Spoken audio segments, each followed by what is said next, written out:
behind her ear.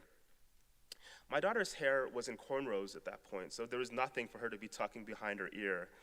Her friend, of course, was white, and almost all of her friends in the neighborhood that we live in Washington, D.C., are white as well.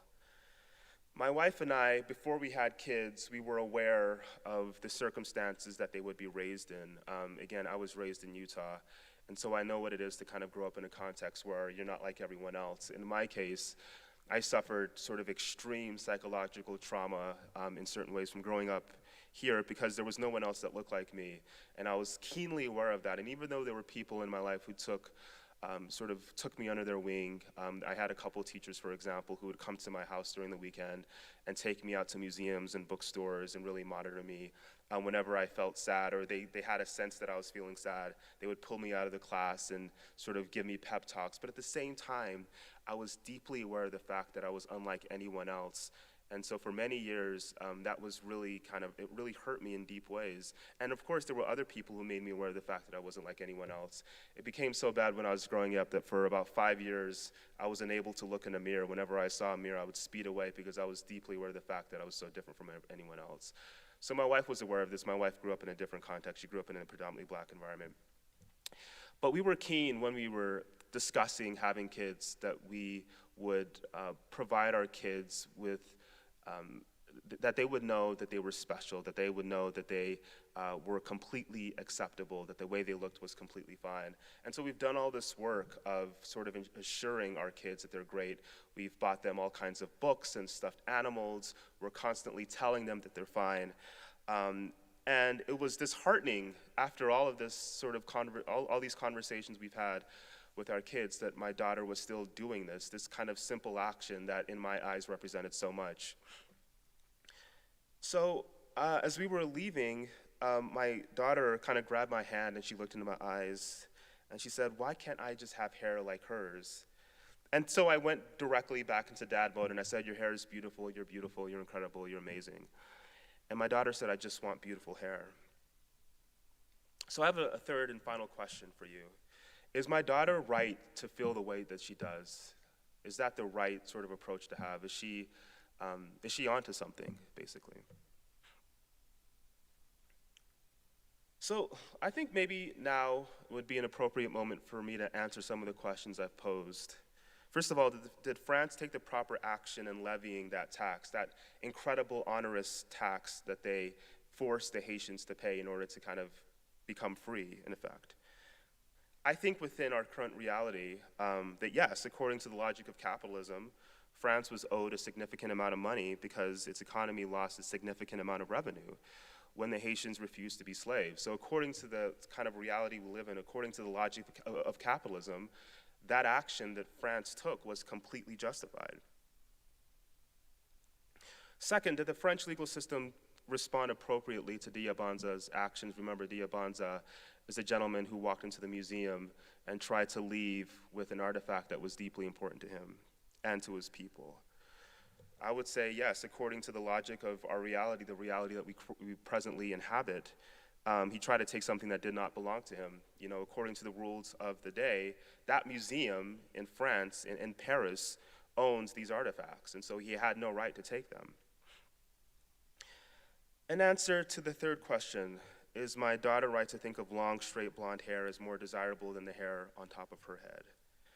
And I would say yes, according to the logic of our reality. Despite everything we've taught her, my daughter watches television. She is aware of what is prized and what is beautiful. She knows what's valued in our society and what isn't. So she was right to have that, to sort of think the way she did. And she knows in addition that we're telling her the way that things perhaps should be and not the way they are. My daughter is aware, like we all are aware, of the fact that we kind of inhabit a reality where certain rules predominate. And even though she's 4, she's aware of that, she understands that. And despite everything we might tell her, she knows what beautiful is and more important than that, what other people consider to be beautiful. Again, all of these answers are grounded in the reality that we currently inhabit. So let's take a step back and talk about reality. I think it's a word that we take for granted, as I said at the outset. It's a kind of unexamined thing. We just kind of sort of accept that this is, we're born and things are the way they are, and we kind of accept them for that because we assume that somebody who was smarter than us or somebody who had sort of deep sort of knowledge created this system, and the system is okay the way it is. And I think that the people in power, especially people who have benefited from reality, don't often question it. They accept it wholesale. They think it's right. They think it's okay. But for the rest of us, for those of us who don't benefit from the status quo, for those of us who suffer within the constraints of our present reality, we're aware that something isn't quite right. It's deeply uncomfortable. And even before we have the capacity to describe what's wrong, like my daughter who's only 4, we're aware that something about this space, this sort of the air that we breathe, something about this moment isn't quite right. Something about this moment is deeply unsettling. It's something that's difficult to reckon with because our reality is the only thing that we've ever known, right? Like there isn't some other reality that we can tap into. This is it. This is all we have. And of course, reality is all-encompassing. It surrounds us. It's everything we've known, and it's hard to kind of begin to conceive of something that's different. In addition to that, most of us are just trying to live. We're going through the actions day by day of trying to survive or trying to thrive, of doing the things necessary to ensure that we're able to kind of survive to the next day. So we don't often have the opportunity or the time to step back and think, what is reality? Who constructed this reality? Why are things the way they are? Why is the status quo the status quo? We don't have time. We're trying to survive. And that's an entirely justifiable reason, I think, to kind of not think deeply about the reality that we inhabit. But I think for some of us, there comes a moment when the reality becomes so difficult, right? Like where it becomes so impossible in a way to continue to kind of try to exist in this space that we begin to interrogate it. And in some cases, we try to say, this isn't right. We need to move to another level. We need to try to find a way of doing something else because the reality that we currently inhabit is preventing us from being fully human. The question becomes, what exactly are we interrogating, right? What are we trying to upend? And I think the simplest way to think about reality is that it's a human-directed narrative that we are living in right now. And I want to emphasize that. It's human-directed, which is to say that somebody at some point, or perhaps some bodies, sat down and decided, this is the way things are, right? And I think the moment we begin to think about reality in that way, not just as something that we inherit, not just as something that has always been there, that we can begin to interrogate the foundation of reality. So let's take, for just a moment, think briefly about the United States of America. What is the most basic story, the most fundamental narrative strand of this country? I have one possibility, and I'm open, perhaps, when we engage later on to other possibilities. But I think one sort of basic story of this country is that it's a country that was created by white men for the perpetuation of white men. I recognize that might be somewhat controversial, but I just want to tease this out a little bit. So I think the reason why I kind of favor this sort of basic narrative story of the country is because if you look at history, a group of white men leave England because they're being persecuted for their religious beliefs, and they come over here, they establish colonies, they interact with the indigenous population. This is history that we all know, of course, right? These white men believe that God has set the land aside for them. The indigenous population has no claim on that land because these people have arrived. And so they also decide, in addition to that, that whatever land they find is theirs to own. And they enact laws. They set up a structure to ensure that's the case. They pass laws that say this land is our land. Those of you who inhabit this land have no claim to this land. We'll set aside some land somewhere else that you can sort of stay in, but this really nice, fertile space is ours to own. They, of course, suppress the indigenous population. They import slave labor to develop that land. And they establish a constitutional republic that's based on the equality of all white men. And the caveat here, of course, is that initially, that it was an idea of equality for all white men who owned property, so there's a class dimension. a few years later, they expanded the franchise to all white men. Of course, it takes a while for the country to expand the voting franchise to women and then to African Americans as well. Now, I understand completely if somebody says, this is a really reductionist way of thinking about history. There are all kinds of sort of things that you're not accounting for, and I acknowledge that. That's completely right, and I'm open to having a conversation about it. And of course, white men have fought for and with indigenous Americans. They have fought for and with African Americans throughout American history. I owe my career in many ways to wonderful white men who have looked out for me, who have took me under their wing, who have said they see potential in me, who have enabled me to do all kinds of things that I wouldn't be able to otherwise. So I acknowledge, and this is not in any way an attack, it's really an interrogation of history and how history has benefited certain people at the expense of other people. Like, again, something I think that we all know. And also, many people of color obviously have inhabited positions of power. We had a black president in this country for 8 years, and that in and of itself is evidence of the fact that we have moved forward as a country, and I think that's something to be celebrated as well. So I acknowledge that there are all kinds of dimensions here that perhaps aren't fully captured in the single story that I just offered a few minutes ago. But if you think just for a moment about history from the perspective that I offered, again, that this country was created by white men for the perpetuation of white men, I think a lot about our modern condition, a lot about our modern reality, if you will, begins to make sense. Every social justice in this movement in this country has been about expanding the franchise, the voting franchise, about expanding basic rights to larger and larger groups of people, right? So that more Americans enjoy the full benefits of American citizenship. And in addition, like each successive wave of fear about, this idea that cultural norms are disappearing, and I am including like the political correctness debates that kind of predominated in the 1990s and the current conversations that you might hear about woke culture and cancel culture. They're actually about, in my view anyway, it's a fear about a group of formerly disempowered people who didn't have the power to kind of express themselves, to insist that something about our reality is wrong. It's about this group finally, for the first time, kind of saying, we don't like this, something needs to change. And I think there's a kind of terror about that. And so we come up with terms to kind of sort of ensure that these folks aren't taken seriously or that we sideline their views. Again, all of this is a kind of fear about the idea that the idea of America is more than what it was at the beginning, which again was the idea that it's about the perpetuation of a very specific group of people.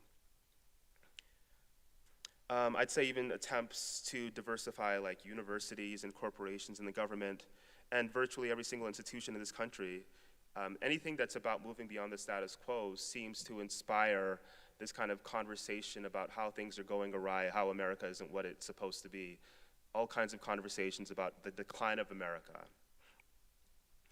And I'd say like even, to have a very brief conversation about the Black Lives Matter movement, not to get too political, but I think that one response to the Black Lives Matter movement is really about the name. Like if you think for just half a second about the name, Black Lives Matter, right? It's not asserting, there's a kind of yearning, right, in that name, Black Lives Matter.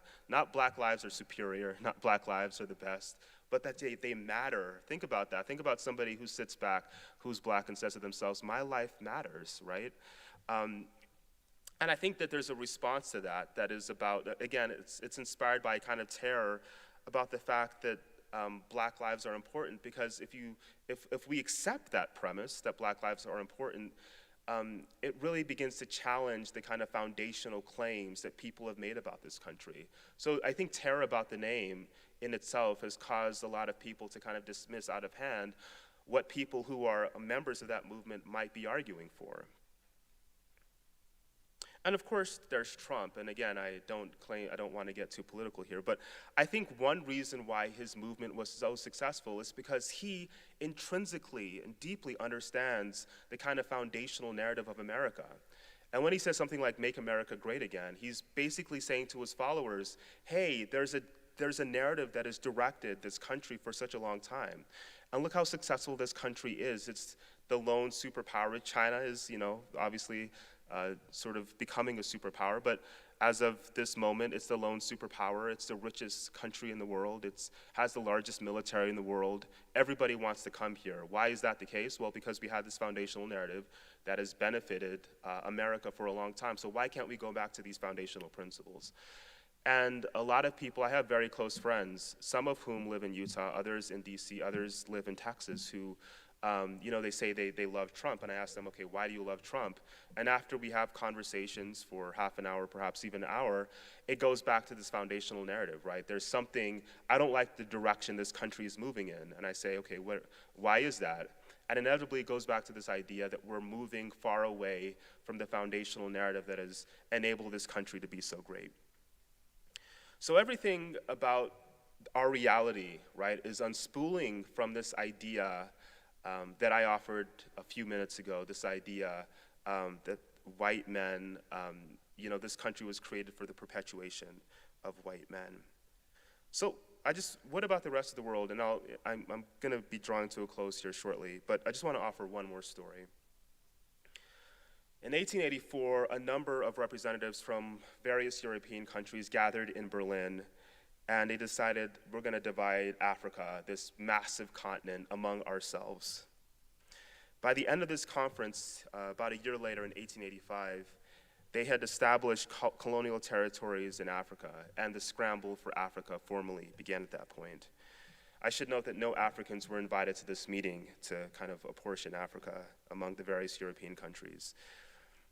So what narrative predominates here, right? What's the big story that we can kind of tease out from this meeting in Berlin in 1884 that concluded in 1885? Well, that Africa is for the Europeans, right? It's not for Africans, the people who have lived on that continent.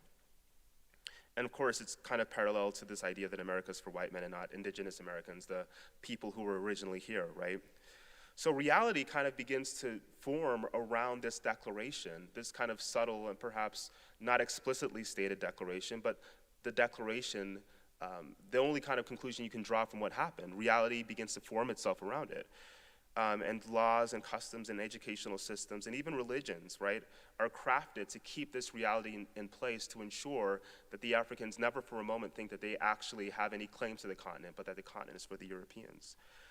When the supposedly post-colonial moment arrives, many find themselves fighting against European rule, and that becomes the kind of focus of what they're doing. Now, there was a Pan-African movement, this idea that many wonderful and brilliant Africans kind of came up with, this idea that we need to fight for a new vision of Africa, but oftentimes people were just fighting to get the Europeans off the continent, right? That became the driving force for many post-colonial movements.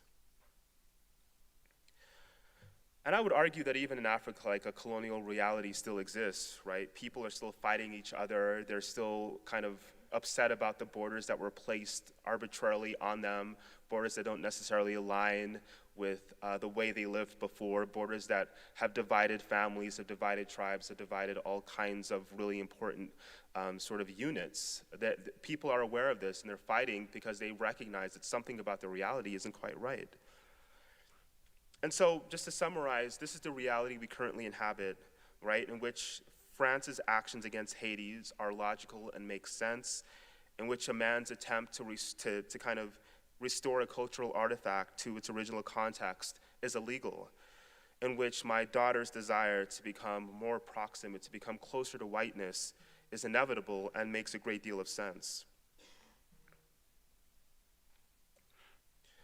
So what's the basic story of the colonial era? It's an era that I think we still inhabit. And I'm including parts of the world that I haven't had an opportunity to discuss, like India and other parts of the global south. The narrative is that the West owns the entire world. That's a narrative that still kind of predominates today, right? So now finally I'm going to talk about a word that I kind of invoked, that I used at the beginning of this presentation, decolonization. What does it mean? Someone argued that it's a means of, it's an act of sort of a colonial power withdrawing from a country.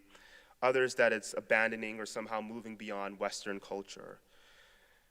My issue with these definitions is that they still feature the West in a starring role. They're still based in this reality, right? Decolonization still includes the term colonization. In the end, this is the genius of we kind of live under what I would describe as a narrative dictatorship. The narrative still survives even when you're fighting against it, even when you're pushing against it. It forces the people who oppose the current reality into a mode of just kind of repudiating or rejecting and not coming up with something new that might save us all, right? Even the term itself, it contains the terror of what happened over those many years of colonization and not an antidote, not a response to the terror itself. So how about literature? I say this as someone who's biased. I love literature. I'm a novelist. I write all kinds of things, and I love the arts in general. And I'm convinced that literature and the arts can provide us a way out of what I think is a horrible quandary for the world. And I think it's important to note that the reality that we inhabit now is the result of an act of imagination, right? We constantly celebrate the founding fathers as incredibly bright people, and they were. I admire many of them and the things they did. But their act of trying to conceive of a new country is based on an act of imagination, or many acts of imagination. They sat together and they said, okay, let's envision what this place can be. Let's draft a document that ensures that the people who inhabit this place sort of live by certain rules that will ensure that this becomes a productive country. And look what they did. Many could argue, and many have argued quite effectively, that that imaginative act was incredibly powerful. And it was the first time, perhaps in the history of humanity, in which a bunch of people were able to kind of come together and insist on creating these rules that would ensure that a country would last for generations after they left. You know, the Constitution is an incredible document. It's a document that many countries around the world have tried to replicate in their own context. So there's something to be said about that incredible, wonderful act of imagination. So I'm convinced, too, that another act of imagination can perhaps deliver us from where we are currently. That said, the present state of affairs in the arts gives me some pause. With respect to literature, the reality is that the publishing world is run by the same people who have a kind of vested interest in our current reality in the status quo. And the prejudices they have and the biases they hold are reflected in a lot of the work that's published, even by people of color. And I think that we would have a completely different kind of literature and a completely different kind of art if there were other gatekeepers at the helm who were deciding the kind of art that we might consume. I don't think that we can sort of create a truly equitable world built on the foundation of what exists today. I just simply don't believe that's possible. In other words, I don't think any kind of program of decolonization will ever fully ensure that we move beyond the kind of colonial present that I think we still inhabit. These are some of the questions I was kind of thinking about as I wrote my debut novel. I was eager to kind of confront this world and try to envision a new world and what that means, a new world that isn't based on a foundation that sort of predominates right now. The response that I have from my book is that the protagonist of my novel kind of projects himself into an imagined world that he creates for himself, composed inevitably of his memories, but kind of recombined in all kinds of new ways. His future, in other words, is a remix of our present in the same way that we are all genetic remixes of our past. So in order to kind of create a new world, I think that we need to kind of think beyond the institutions, think beyond the ideas that were created to perpetuate colonization in the first place. I think that a nation like America that was created within a colonial context, within a colonial framework, has to develop a new kind of narrative for itself. A museum that's a celebration of colonization can no longer exist, and human beings, all of us, have to be reprogrammed in order to kind of inhabit this new world, right? Because I'm convinced that in order to survive this century, that we need new narratives, that we need to come up with a new story that's more inclusive, a new kind of foundational story that includes more of us. So the narrative that predominates now, it's a narrative that one small group of people should benefit from the sort of vast wealth of this planet at the expense of the rest of us. It's not going to enable us to take on climate change, inequality, and all the various issues that we will have to confront over the course of this century. We need a new story. I'd like to close with my favorite video. I'll see if the internet is working here and if we can hear it.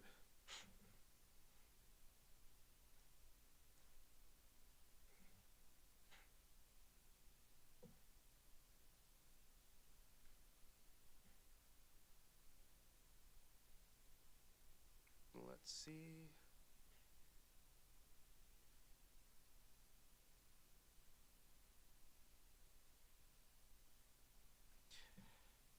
It's not loading for me, so I'm happy to describe it.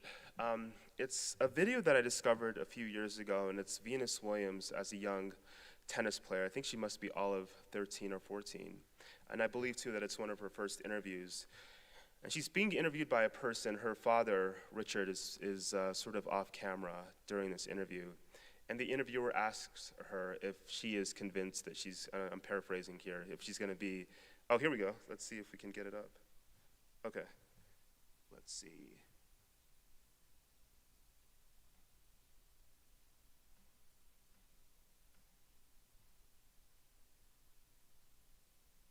Can't hear that, right?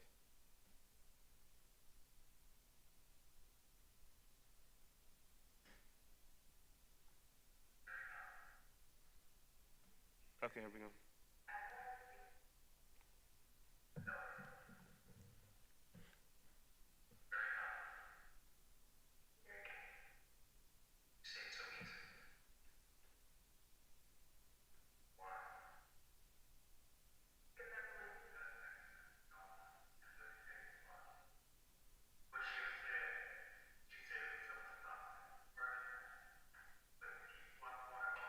We can't keep interrupting. I mean, if you want, you got to understand that you're dealing with an image of a 14-year-old child.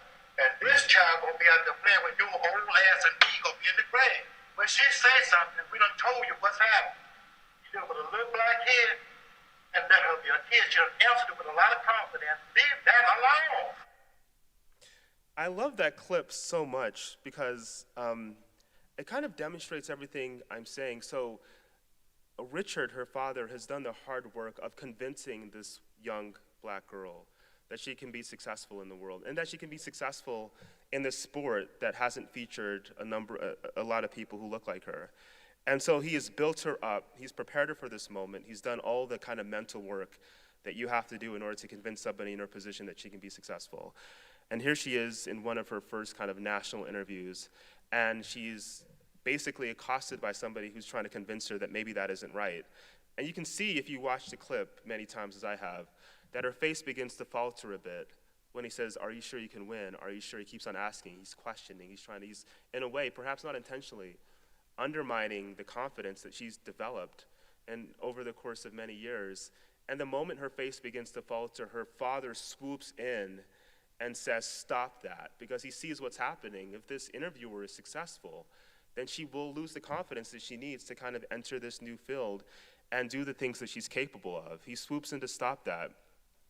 He swoops in to ensure that she doesn't succumb to the kind of, in my view, terror of our current reality, that she has the wherewithal and the ability, the mental fortitude to be successful.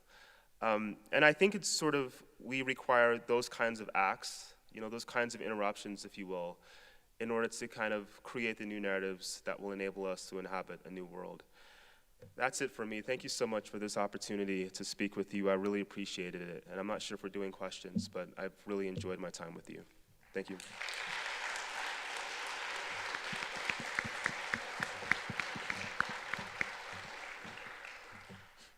We do have time for a few questions, so if anybody would like to ask a question.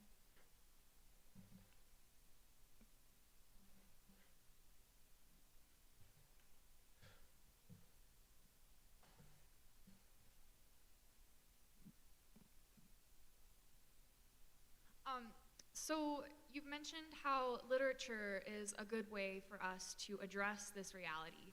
How can we address this reality in our day-to-day lives and our interactions and try to accept people who are different from us without calling them out or anything? That's a wonderful question, and it's a really, in certain ways, difficult question to answer because you're asking about sort of intimate interactions. And I think part of it is, I think there are a couple responses. One is recognizing where you fit in the current reality if you are in a position of power, and it's incredibly difficult. That's why, we have all kinds of power relationships, and I know it's asking a lot to be aware of that, of the power you might hold relative to the person you're interacting with. But if you're aware of the fact that, at least in terms of the way that we define society, define power in society, and think about power in society, that you have a lot of power relative to this person that you're interacting with, I think sort of acknowledging that is a critical first step. And even if you're not acknowledging that explicitly, you're not sort of saying, hey, I have power and you don't, so how can I help you? But if you are aware of that in your interactions, so if somebody that you're interacting with who might have less power comes to you and says, look, I experienced this thing that really troubled me, one sort of, and I've experienced this a lot too, somebody might dismiss me out of hand and say, well, you were thinking, you're not sort of, you're not thinking about this the right way. There's another way to think about this. I think the correct response is to kind of take whatever that person says on its face, take it seriously, and try to, for a moment, kind of step inside their shoes to kind of think why it is they might perceive what happened to them in this way. That's why art is powerful, especially literature, more so. And I say this as somebody who loves movies and I love visual art. But the power of literature is that it kind of forces you, the best literature in my view, forces you to step into someone else's shoes. When you're watching a movie, there's a distance there. I'm watching these people interact with each other. I might relate to these characters, but they are away from me, sort of in a real way. When I'm reading a book, I am stepping into the sort of spirit, the lives of these characters. I'm privy to what they're thinking and how they're interacting with each other. And that's one reason why I firmly believe that literature can be one cure to what ails us currently, because it kind of forces you to kind of think of another perspective. And I would encourage you and all of you in your interactions with people to kind of try that hard work of stepping into their shoes and trying to envision how they might perceive the world, especially if you keep in mind the fact that this reality that we inhabit has probably caused them all kinds of pain and all kinds of terror as well. Thank you for the question.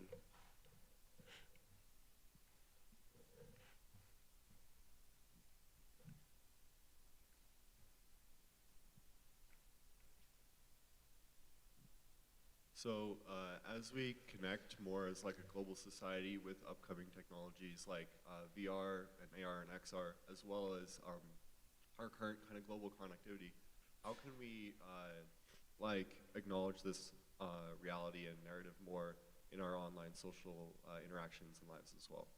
I love that question because I love VR and AR, and I think they're incredibly important technologies. And I don't think we're thinking enough about like the sort of power these technologies will have, the way that they will radically transform our lives. So I think that's a really important question. One interesting thing and great thing about sort of VR and these technologies that we can already see on the internet is that it provides you with an opportunity to have a new identity. A lot of people who step into VR spaces or put on their kind of AR goggles or whatever are intensely interested in trying on a different identity. And I think that's evidence of the fact that we're all aware of the fact that it's incredibly difficult, I think, to kind of be human beings in this moment. And we're trying to kind of test drive, if you will, other ways of being, other identities, to kind of see if it's easier, if there's more that we can discover about ourselves.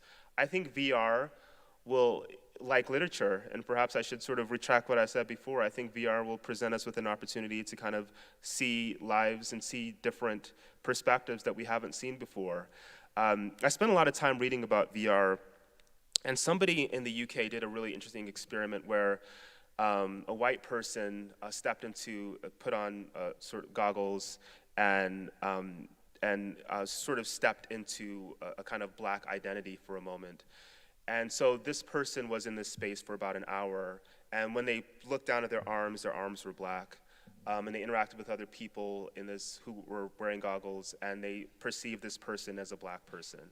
And when this person took off the goggles, they said, first of all, apparently they cried for a moment, and then they said, I have never experienced the kind of reactions that people were offering me in this space. It was sort of traumatizing, but it was also enlightening as well. And I think that VR presents an opportunity to kind of really inhabit. So thank you for asking the question, because you're forcing me to reconsider what I said before. And I'm excited about that. I'm excited about those possibilities. I'm excited about the idea that for the first time, people will be able to experience new ways of being, and in so doing, perhaps begin to question the way that things have been for so long. So thanks.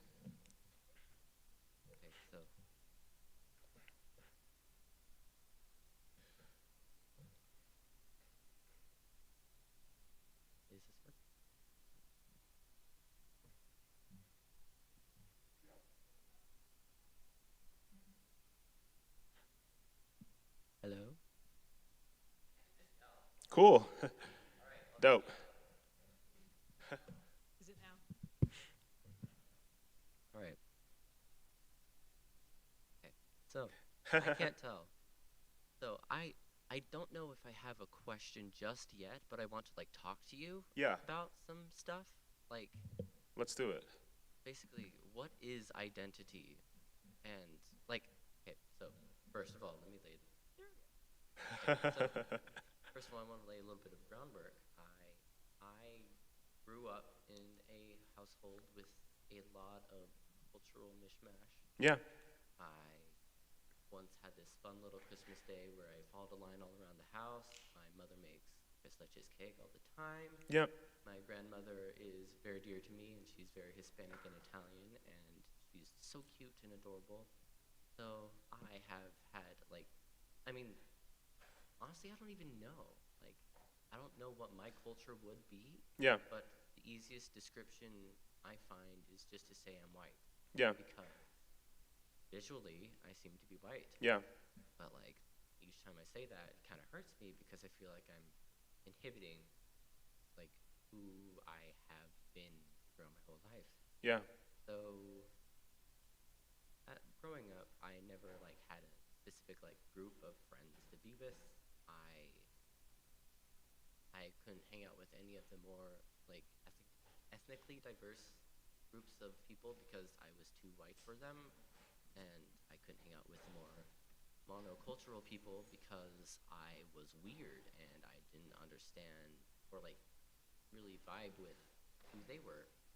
So, I guess what I want to say is, like, what defines identity when it comes to, like, who decides I get to be white or any other kind of cultural, like, difference? Like, shouldn't that just be myself? Shouldn't I be able to change who I am at any point in time? yeah. That's a really good question. And it's a question that I relate to because when I was growing up, I didn't really have an identity that fit. My parents insisted that I was Nigerian because they were from Nigeria. Sort of the culture that I lived in insisted I was an African American, even though I never met an African American. And so I had to do the hard work of creating an identity for myself. And I think for much of my adolescence, I was in crisis because I didn't know who I was, and I was just like taking parts of identities that seemed to appeal to me. So if I saw something that seemed cool, somebody dressed a certain way, I'd start dressing that way. If somebody listened to a kind of music that seemed cool, I listened to that music. I had no sense. And it took me a long time to construct an identity that worked. I'd say I didn't finish that work maybe until I was in my mid to late 20s, and to be perfectly honest, I'm probably still doing that work right now. So it's incredibly difficult. And I think the kind of sort of terrifying and simultaneously exciting thing about living in this moment is that we all have the option of creating identities for ourselves. For the first time, because of the internet and all kinds of other technologies, we are privy to what's happening in other parts of the world, and we see things that we wouldn't have seen before. And I think it's one reason why you have a number of people who are saying, you know what, I was born with this particular gender, but this gender doesn't seem to fit. There must be some other gender that makes more sense to me, or other sort of identity conversations that are happening that I think are deeply important. And I think you're keying into something. I think in the future you have a number of people who will say, look, phenotypically, which is to say, I might look this way, but I don't feel this way. There's something else. And I'm open to those kinds of conversations because I think they express the fullness and the truth of the human spirit. And it's something that we haven't really paid attention to for quite some time. In prior generations, if there was somebody who said, I feel this body, this identity that society has foisted on me doesn't quite feel right, the response would be tough luck, deal with it and move forward. And we're having really difficult conversations now about, acknowledging that and prizing that. And I think that's incredibly important. I think these conversations will continue to happen. So that's why I'm excited about the future if we're talking about identity, because I think we're beginning to understand that it doesn't make sense for one generation to, in essence, pass on an identity to the next and insist that they take that on. We are all different people with different ambitions, different ideas, different ways of seeing the world.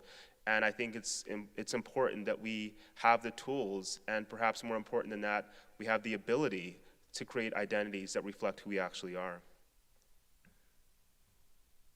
Thanks for the question. Sorry. Thank you so much for your participation. Can we please give Tope another hand? Thanks so much.